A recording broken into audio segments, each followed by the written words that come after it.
उत्तम त्याग। उत्तम त्याग धर्म की चर्चा जब भी चलती है तब प्रायः दान को ही त्याग समझ लिया जाता है।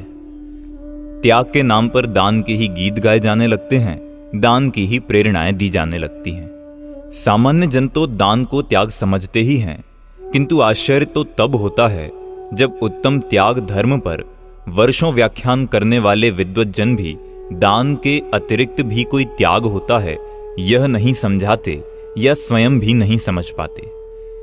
यद्यपि जिनागम में दान को भी त्याग कहा गया है, दान देने की प्रेरणा भी भरपूर दी गई है, दान की भी अपनी एक उपयोगिता है, महत्व भी है, तथापि जब गहराई में जाकर निश्चय से विचार करते हैं तो दान और त्याग में महान अंतर दिखाई देता है।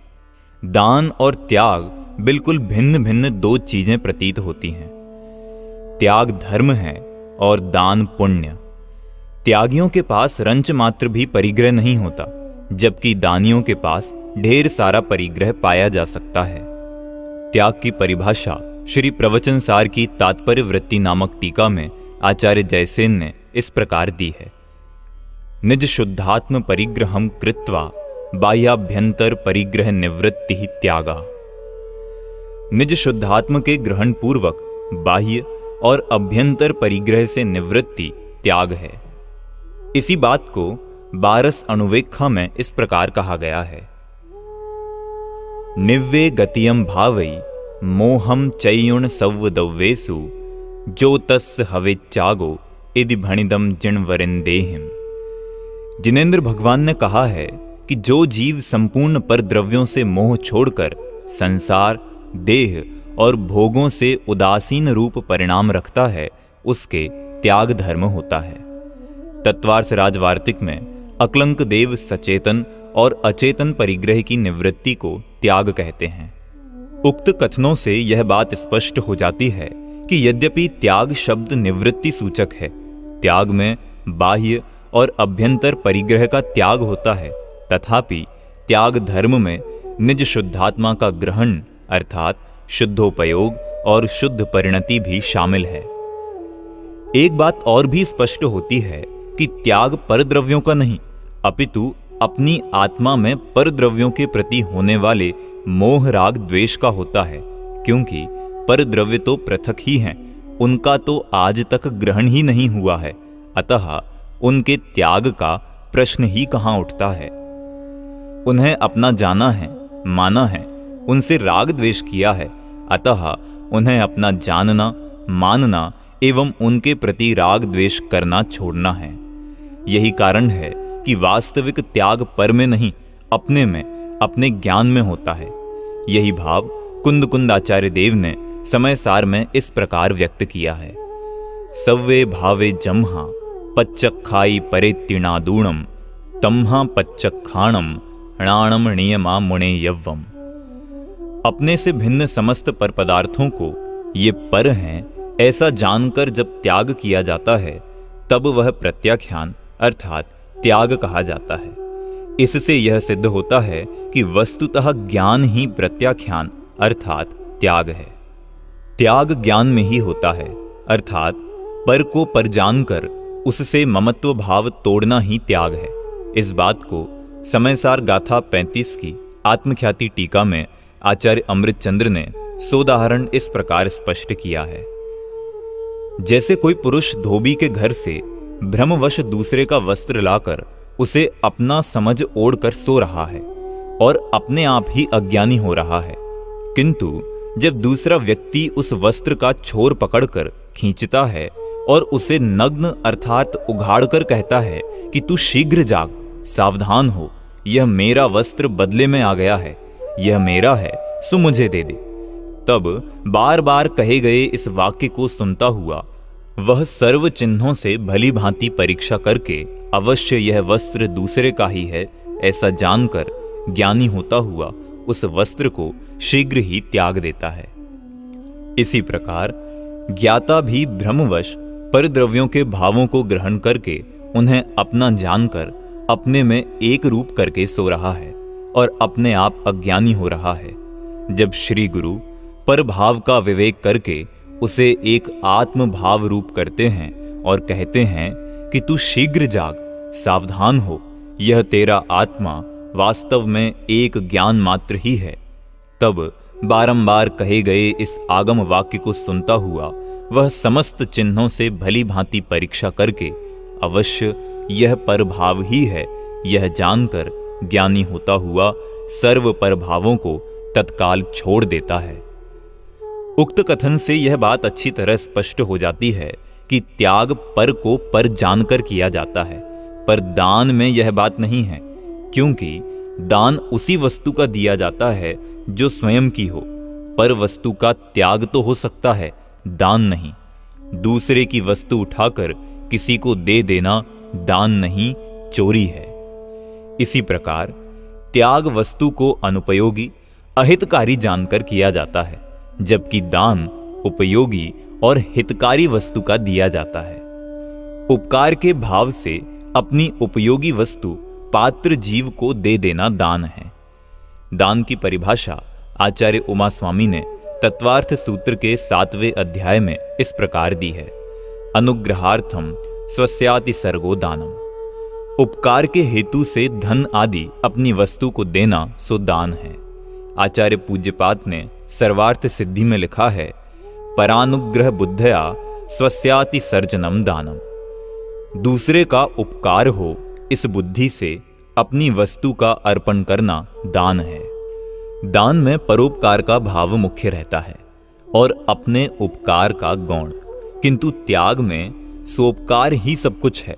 दूसरे के उपकार के लिए मोह राग द्वेष नहीं त्यागे जाते हैं। यह बात अलग है कि अपने त्याग से प्रेरणा पाकर या अन्य किसी प्रकार से पर का भी उपकार हो जावे। यदि कोई दान देता है तो उसका कर्तव्य है कि जिस काम के लिए दान दिया है उसकी देख रेख भी करे। कहीं ऐसा तो नहीं हो रहा है कि आपने धर्मशाला तो यात्रियों के ठहरने के लिए बनाई है और उसे किराए से उठा दिया गया हो। आपने पैसा तो दिया प्राचीन जिनालयों के जीर्णोद्धार के लिए और उससे अधिकारियों ने अपने आराम के लिए एयर कंडीशन लगा लिया हो। आपने पैसा तो दिया वीतरागता के प्रचार प्रसार के लिए और उससे राग को धर्म बताकर प्रचार किया जा रहा हो। आपने पैसा तो दिया धार्मिक नैतिक शिक्षा के लिए और उससे शिक्षा दी जा रही हो कानून की। कुछ लोग कहते हैं कि आपने तो दान दे दिया, अब आपको क्या मतलब कि उसका क्या हो रहा है, वह कहां खर्च हो रहा है, उसे कौन खा रहा है। जब आपने उसे त्याग ही दिया है तो उससे फिर क्या प्रयोजन। ऐसी बातें वही लोग करते हैं जो या तो दान की परिभाषा नहीं जानते या फिर कुछ गड़बड़ी करना चाहते हैं। करते हैं क्योंकि वे चाहते हैं कि वे चाहे जो करें, उन्हें कोई टोका टोकी ना करे।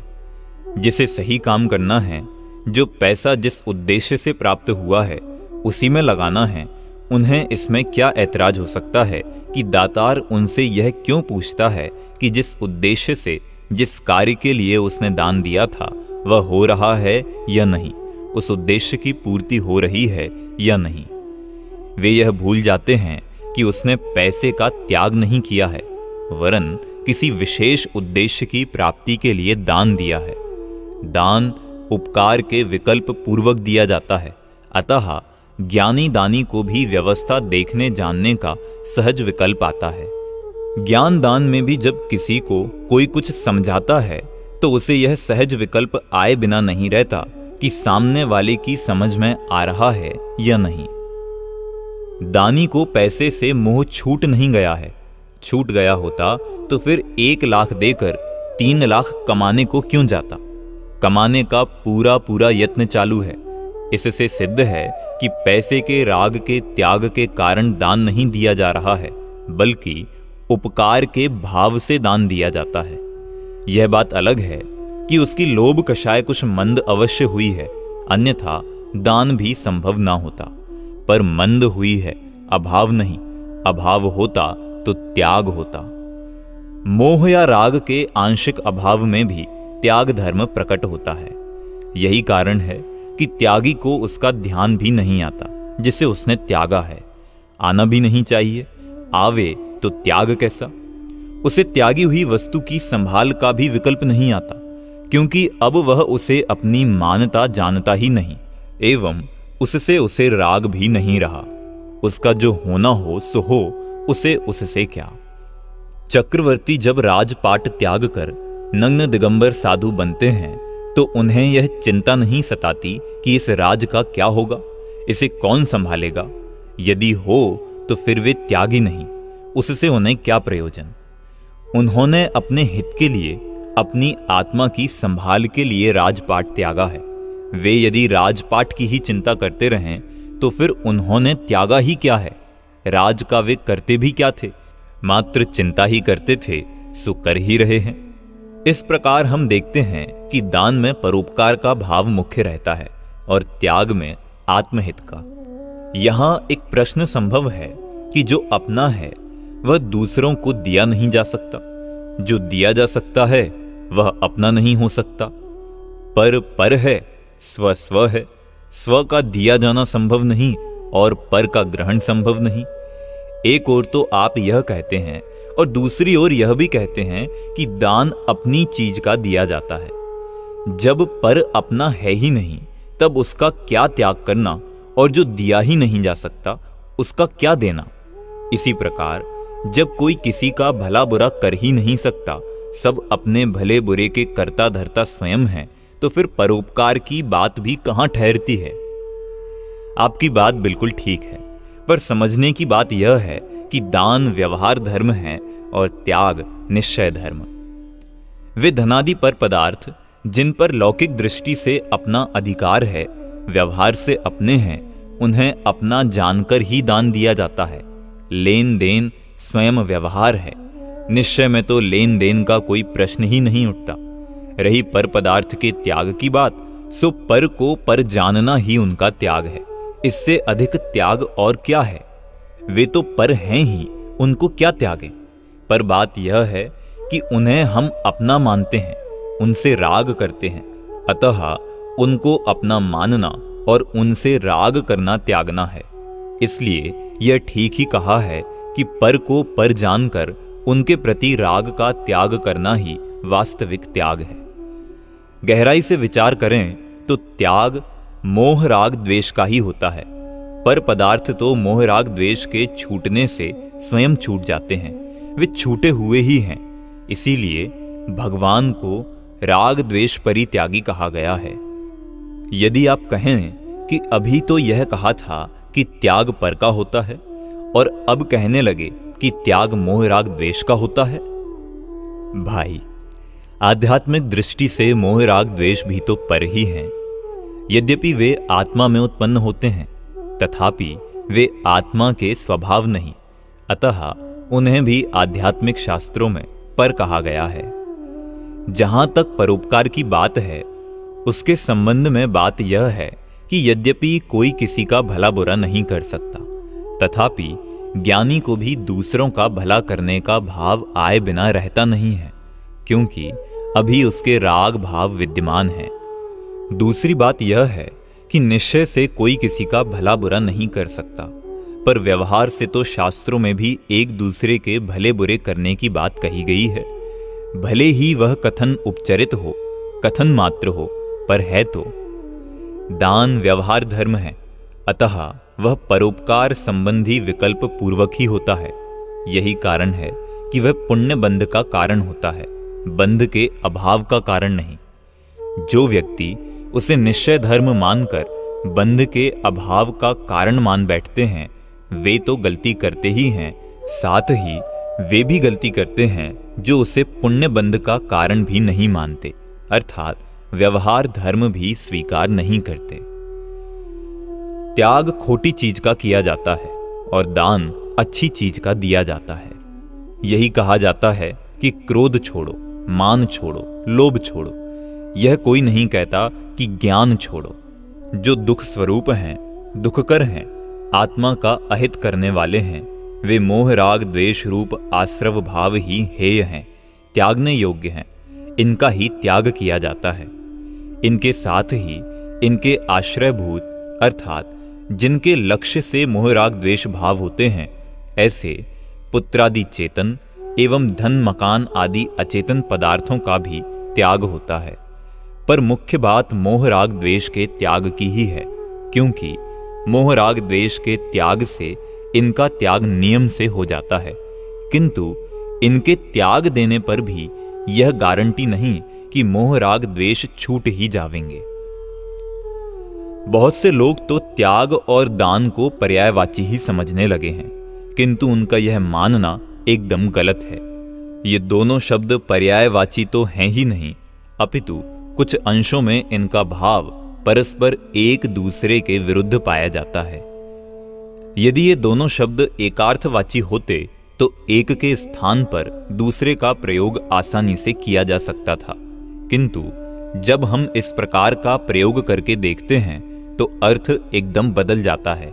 जैसे दान 4 प्रकार का कहा गया है: आहार दान, औषधि दान, ज्ञान दान और अभय दान। अब जरा उक्त चारों शब्दों में दान के स्थान पर त्याग शब्द का प्रयोग करके देखें तो सारी स्थिति स्वयं स्पष्ट हो जाती है। क्या आहार दान और आहार त्याग एक ही चीज है? इसी प्रकार क्या औषधि दान और औषधि त्याग को एक कहा जा सकता है? नहीं, कदापि नहीं, क्योंकि आहार दान और औषधि दान में दूसरे पात्र जीवों को भोजन और औषधि दी जाती है, जबकि आहार त्याग और औषधि त्याग में आहार और औषधि का स्वयं सेवन करने का त्याग किया जाता है। आहार त्याग और औषधि त्याग में किसी को कुछ देने का सवाल ही नहीं उठता। इसी प्रकार आहार दान और औषधि दान में आहार और औषधि के त्यागने का प्रश्न नहीं उठता। आहार दान दीजिए और स्वयं भी खूब खाइए, कोई रोक टोक नहीं, पर आहार का त्याग किया तो फिर खाना पीना नहीं चलेगा। आहार और औषधि के संबंध में कहीं कुछ अधिक अटपटा नहीं भी लगे, किंतु जब ज्ञान दान के स्थान पर ज्ञान त्याग शब्द का प्रयोग किया जाए तो बात एकदम अटपटी लगेगी। क्या ज्ञान का भी त्याग किया जाता है? क्या ज्ञान भी त्यागने योग्य है? क्या ज्ञान का त्याग किया भी जा सकता है? इसी प्रकार की बात अभयदान और अभय त्याग के बारे में समझना चाहिए। एक बात और भी समझ लीजिए, दान में कम से कम 2 पार्टी चाहिए और दोनों को जोड़ने वाला माल भी चाहिए। आहार देने वाला, आहार लेने वाला और आहार, औषधि देने वाला, औषधि लेने वाला और औषधि। इन तीनों के बिना आहार दान या औषधि दान संभव नहीं है। यदि लेने वाला नहीं तो देंगे किसे? यदि वस्तु ना हो तो देंगे क्या? पर त्याग के लिए कुछ नहीं चाहिए। जो अपने पास नहीं है, त्याग उसका भी किया जा सकता है। जैसे मैं शादी नहीं करूंगा, इसमें किस वस्तु का त्याग हुआ? शादी का। लेकिन शादी की ही कहां है? जब शादी की ही नहीं तो त्याग किसका? करने के भाव का। इसी प्रकार सर्व परिग्रह का त्याग होता है, पर सर्व पर पदार्थ रूप परिग्रह है कहां हमारे पास? अतः उसके ग्रहण करने के भाव का ही त्याग होता है। त्याग के लिए हम पूर्णतः स्वतंत्र हैं। उसमें हम जिसे त्यागें उसे लेने वाला नहीं चाहिए, वस्तु भी नहीं चाहिए। इस प्रकार हम देखते हैं कि दान एक पराधीन क्रिया है, जबकि त्याग पूर्णतः स्वाधीन। जो क्रिया दूसरों के बिना संपन्न न हो सके वह धर्म नहीं हो सकती। धर्म पर के संयोग का नाम नहीं, अपितु वियोग का है। कम से कम त्याग धर्म में तो पर के संयोग की अपेक्षा संभव नहीं है। त्याग शब्द ही वियोगवाची है। यद्यपि इसमें शुद्ध परिणति सम्मिलित है, परंतु पर का संयोग बिल्कुल नहीं। कुछ वस्तुएं ऐसी हैं जिनका त्याग होता है, दान नहीं। कुछ ऐसी हैं जिनका दान होता है, त्याग नहीं। कुछ ऐसी भी हैं जिनका दान भी होता है और त्याग भी। जैसे राग द्वेष, माँ बाप, स्त्री पुत्रादि को छोड़ा जा सकता है, उनका दान नहीं दिया जा सकता। ज्ञान और अभय का दान दिया जा सकता है, पर वे त्यागे नहीं जाते। तथा औषधि, आहार, रुपया पैसा आदि का त्याग भी हो सकता है और दान भी दिया जा सकता है। शास्त्रों में कहीं कहीं त्याग और दान शब्दों का एक अर्थ में भी प्रयोग हुआ है। इस कारण भी इन दोनों के एकार्थवाची होने के भ्रम फैलने में बहुत कुछ सहायता मिली है। शास्त्रों में जहां इस प्रकार के प्रयोग हैं, वहां वे इस अर्थ में हैं: निश्चय दान अर्थात त्याग, और व्यवहार त्याग अर्थात दान। जब वे दान कहते हैं तो उसका अर्थ सिर्फ दान होता है, और जब निश्चय दान कहते हैं तो उसका अर्थ त्याग धर्म होता है। इसी प्रकार जब वे त्याग कहते हैं तो उसका अर्थ त्याग धर्म होता है, और जब व्यवहार त्याग कहते हैं तो उसका अर्थ दान होता है। इस प्रकार का प्रयोग दशलक्षण पूजन में भी हुआ है। उसमें कहा है, उत्तम त्याग कह्यो जग सारा, औषधि शास्त्र अभय आहारा, निश्चय राग द्वेष निर्वारे, ज्ञाता दोनों दान संभारे। यहां ऊपर की पंक्ति में जहां उत्तम त्याग धर्म को जगत में सारभूत बताया गया है, वहीं साथ में उसके 4 भेद भी गिना दिए, जो कि वस्तुतः 4 प्रकार के दान हैं और जिनकी विस्तार से चर्चा की जा चुकी है। अब प्रश्न उठता है कि ये 4 दान क्या त्याग धर्म के भेद हैं? पर नीचे की पंक्ति पढ़ते ही सारी बात स्पष्ट हो जाती है। नीचे की पंक्ति में साफ साफ लिखा है कि निश्चय त्याग तो राग द्वेष का अभाव करना है। यद्यपि ऊपर की पंक्ति में व्यवहार शब्द का प्रयोग नहीं है, तथापि नीचे की पंक्ति में निश्चय का प्रयोग होने से यह स्पष्ट हो जाता है कि ऊपर जो बात है वह व्यवहार त्याग अर्थात दान की है। आगे और भी स्पष्ट कहा है कि ज्ञाता दोनों दान संभारे, अर्थात ज्ञानी आत्मा निश्चय और व्यवहार दोनों को संभालता है। दोनों दान शब्द सब कुछ स्पष्ट कर देता है।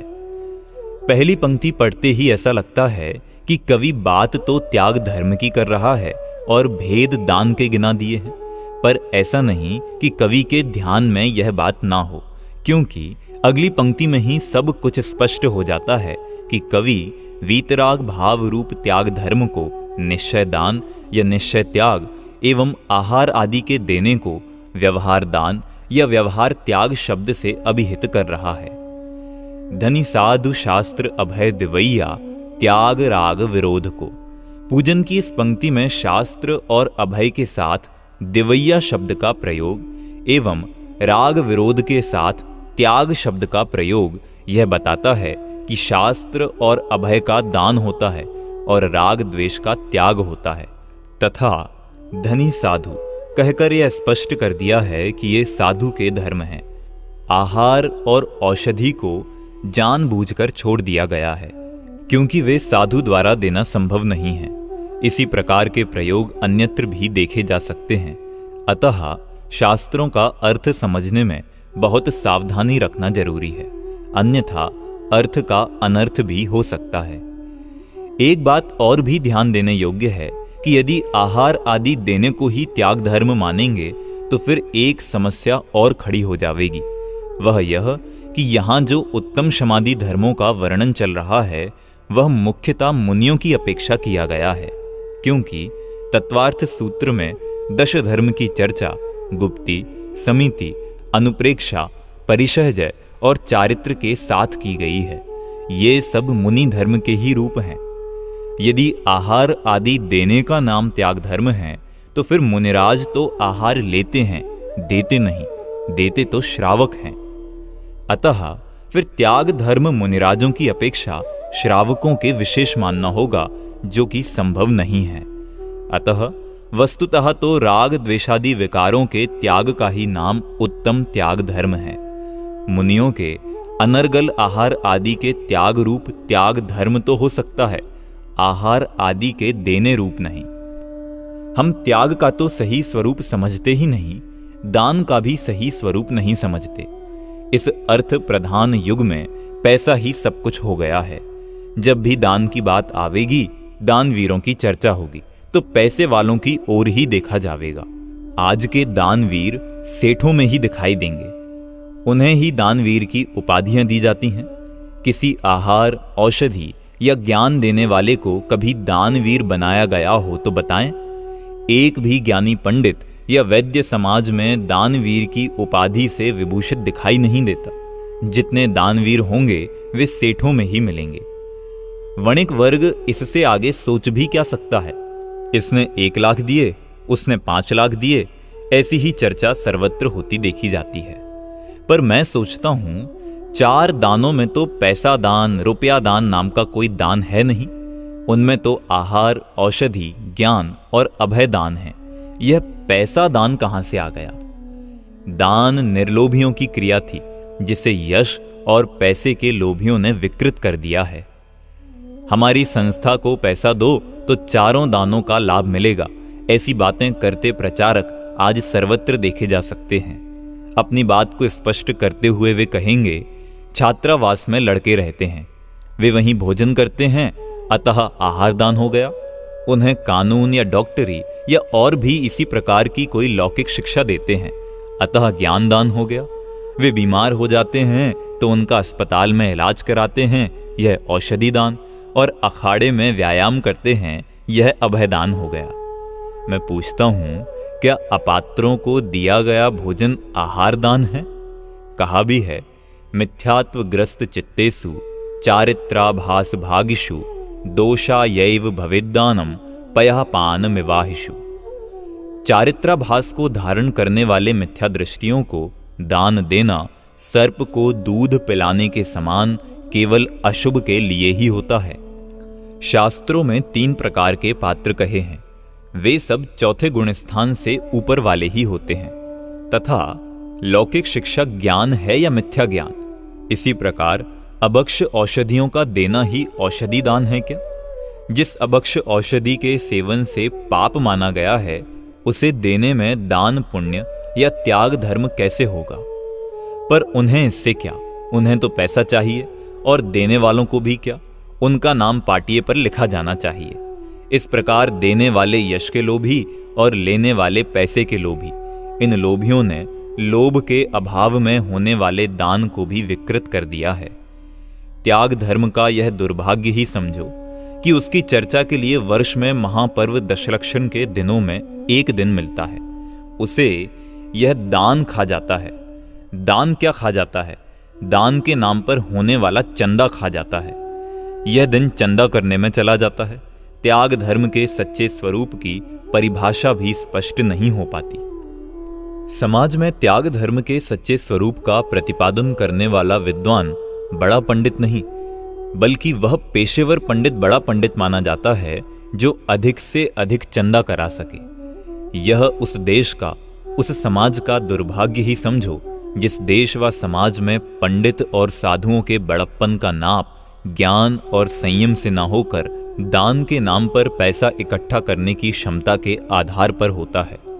इस वृत्ति के कारण समाज और धर्म का सबसे बड़ा नुकसान यह हुआ कि पंडितों और साधुओं का ध्यान ज्ञान और संयम से हटकर चंदे पर केंद्रित हो गया है। जहां देखो धर्म के नाम पर, विशेषकर त्याग धर्म के नाम पर, दान के नाम पर चंदा इकट्ठा करने में ही इनकी शक्ति खर्च हो रही है। ज्ञान और ध्यान एक ओर रह गए हैं। यही कारण है कि उत्तम त्याग धर्म के दिन हम त्याग की चर्चा न करके दान के गीत गाने लगते हैं। दान के भी कहां, दानियों के गीत गाने लगते हैं। दानियों के गीत भी कहां, एक प्रकार से दानियों के नाम पर यश के लोभियों के गीत ही नहीं गाते, चापलूसी तक करने लगते हैं। यह सब बड़ा अटपटा लगता है, पर क्या किया जा सकता है सिवाय इसके कि इससे हम स्वयं बचें और त्याग धर्म का सही स्वरूप स्पष्ट करें। जिनका सद्भाग्य होगा वे समझेंगे, बाकी का जो होना होगा सो होगा। यद्यपि 4 दानों में पैसा दान नहीं है, तथापि उसका भी दान हो सकता है, होता भी है। पैसे के दान को दान ही नहीं मानने की बात नहीं की जा रही है, पर वह ही सब कुछ नहीं है, मात्र यह स्पष्ट किया है। दान देने वाले से लेने वाला बड़ा होता है, पर यह बात तब है जब देने वाला योग्य दातार और लेने वाला योग्य पात्र हो। मुनिराज आहार दान लेते हैं और गृहस्थ आहार दान देते हैं। मुनिराज त्यागी हैं, त्याग धर्म के धनी हैं, गृहस्थ दानी हैं, अतः पुण्य का भागी है। धर्म तीर्थ के प्रवर्तक, बाह्याभ्यंतर परिग्रहों के त्यागी भगवान आदिनाथ हुए, और उन्हें ही मुनि अवस्था में आहार देने वाले राजा श्रेयांस दान तीर्थ के प्रवर्तक माने गए हैं। गृहस्थ 9 बार नमकर मुनिराज को आहार दान देता है, पर आज दान के नाम पर भीख मांगने वालों ने दातारों की चापलूसी करके उन्हें दानी से मानी बना दिया है। देने वाले का हाथ ऊंचा रहता है आदि चापलूसी करते लोग कहीं भी देखे जा सकते हैं। आकाश के प्रदेशों में ऊंचा रहने से कोई ऊंचा नहीं हो जाता। मक्खी राजा के मस्तक पर भी बैठ जाती है तो क्या वह महाराजा हो गई? गृहस्थों से मुनिराज सदा ही ऊंचे हैं। दातार भी यह मानता है, पर इन चापलूसों को कौन समझाए। दानी से त्यागी सदा ही महान होता है, क्योंकि त्याग धर्म है और दान पुण्य। यहां एक प्रश्न संभव है कि आहार दान में तो ठीक, पर ज्ञान दान में यह बात कैसे संभावित होगी? इस प्रकार कि ज्ञान दान अर्थात समझाना, समझाने का भाव भी शुभ भाव होने से पुण्य बंध का कारण है। अतः समझाने वाले को पुण्य का लाभ अर्थात पुण्य का बंध ही होता है, जबकि समझने वाले को ज्ञान लाभ प्राप्त होता है। लाभ की दृष्टि से ज्ञान दान में लेने वाला फायदे में रहा। यहां कोई यह कह सकता है कि आप तो व्यर्थ ही पैसों का दान देने और लेने वालों की आलोचना करते हैं। यदि ऐसा ना हो तो संस्थाएं चलें कैसे? अरे भाई, हम उनकी बुराई नहीं करते, किंतु दान का सही स्वरूप न समझने के कारण दान देकर भी जो दान का पूरा पूरा लाभ प्राप्त नहीं कर पाते, उनके हित को लक्ष्य में रखकर उसका सही स्वरूप बताते हैं, जिसे जानकर वे वास्तविक लाभ उठा सकें। रही बात संस्थाओं की, तो आप उनकी बिल्कुल चिंता ना करें। यदि जनता दान का सही स्वरूप समझ लेगी तो ये धार्मिक संस्थाएं बंद नहीं होंगी, दुगनी चौगनी चलेंगी। दान भी मान के लिए अभी जितना निकालते हैं उससे दुगना चौगना निकलेगा। हां, धर्म के नाम पर धंधा करने वाली नकली संस्थाएं अवश्य बंद हो जाएंगी, सो उन्हें तो समाप्त होना ही चाहिए। संक्लेश परिणामों से दिया गया चंदा दान नहीं हो सकता। दान तो उत्साह पूर्वक विशुद्ध भावों से दिया जाता है। दान के फल का निरूपण करते हुए कहा गया है, दान देय मन हर्ष विषेखे, इस भव जस पर भव सुख देखे। यहां दान का फल इस भव में यश एवं आगामी भव में सुख की प्राप्ति लिखा है, मोक्ष की प्राप्ति नहीं लिखा। तथा दान देने के साथ विशेष हर्ष की शर्त भी लगाई गई है। उत्साह पूर्वक विशेष प्रसन्नता के साथ दिया गया दान ही फलदायी होता है। किसी के दबाव या यशादि के लोभ से दिया गया दान वांछित फल नहीं देता। योग्य पात्र को देखकर दातार को ऐसी प्रसन्नता होनी चाहिए जैसी कि ग्राहक को देखकर दुकानदार को होती है। संक्लेश परिणाम पूर्वक अनुत्साह से दिए गए दान से धर्म तो बहुत दूर, पुण्य भी नहीं होता। बिना मांगे दिया गया दान सर्वोत्कृष्ट है। मांगने पर दिया गया दान भी न देने से कुछ ठीक है, पर जोर जबरदस्ती से अनुत्साह पूर्वक देना तो दान ही नहीं है। कहा भी है, बिन मांगे दे दूध बराबर, मांगे दे सो पानी, वह देना है खून बराबर, जामे खींचा तानी। खींचा तानी के बाद देने वाले को इस लोक में यश भी नहीं मिलता और पुण्य का बंध नहीं होने से पर भव में सुख मिलने का भी सवाल नहीं उठता। नहीं देने पर तो अपयश होता ही है। खींचतान के बाद दे देने पर भी लोग उसकी मजाक ही उड़ाते हैं। कहते हैं, भाई तुमने पाड़ा धो लिया है, हम तो समझते थे वे कुछ नहीं देंगे, पर तुम ले ही आए। यशादि के लोभ के बिना धर्म प्रभावना, तत्व प्रचार आदि के लिए उत्साह पूर्वक दिया गया रुपए पैसे आदि संपत्ति का दान, मुनिराज आदि योग्य पात्रों को दिया गया आहार आदि का दान, आत्मार्थियों को दिया गया आत्महितकारी तत्वोपदेश एवं शास्त्रादि लिखना लिखाना, घर घर तक पहुंचाना आदि ज्ञान दान शुभ भाव रूप होने से पुण्य बंध के कारण है। ज्ञानी जीवों को अपनी शक्ति एवं भूमिकानुसार उक्त दानों को देने का भाव अवश्य आता है। वे दान देते भी खूब हैं, किंतु उसे त्याग धर्म नहीं मानते, नहीं जानते। त्याग धर्म भी ज्ञानी श्रावकों के भूमिकानुसार अवश्य होता है और वे उसे ही वास्तविक त्याग धर्म मानते जानते हैं। यशादि के लोभ से दान देने वालों की आलोचना सुनकर दान नहीं देने वालों को प्रसन्न होने की आवश्यकता नहीं है। नहीं देने से तो देना अच्छा ही है। मान के लिए ही सही, उनके देने से उन्हें भले ही उनका लाभ न मिले, पर तत्व प्रचार आदि का कार्य तो होता ही है। यह बात अलग है कि वह वास्तविक दान नहीं है। अतः दान का सही स्वरूप समझकर हमें अपनी शक्ति और योग्यतानुसार दान तो अवश्य ही करना चाहिए। दान देने की प्रेरणा देते हुए आचार्य पद्मनंदी ने लिखा है, सत्पात्रेषु यथाशक्ति दानम देयम गृहस्थितै दानहीना भवेत्तेषां निष्फलैव गृहस्थता। गृहस्थ श्रावकों को शक्ति के अनुसार उत्तम पात्रों के लिए दान अवश्य देना चाहिए, क्योंकि दान के बिना उनका गृहस्थाश्रम निष्फल ही होता है। खुरचन प्राप्त होने पर कौआ भी उसे अकेले नहीं खाता, बल्कि अन्य साथियों को बुलाकर खाता है।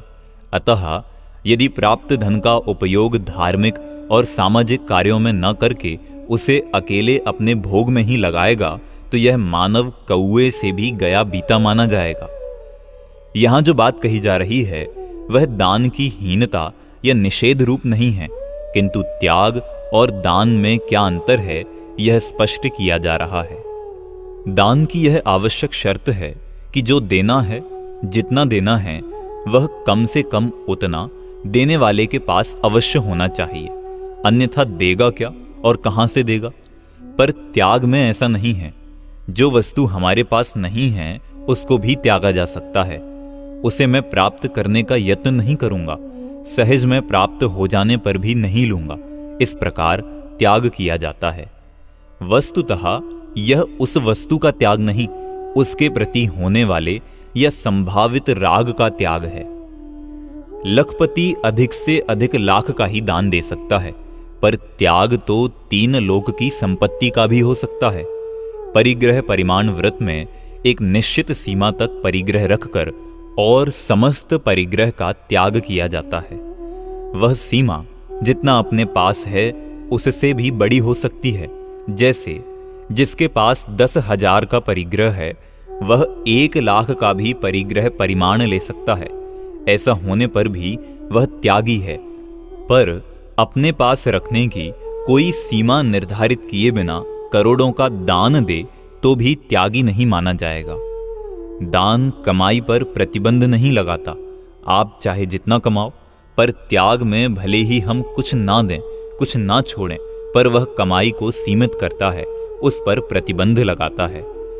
दान में यह देखा जाता है कि कितना दिया, यह नहीं देखा जाता कि उसने अपने पास कितना रखा है।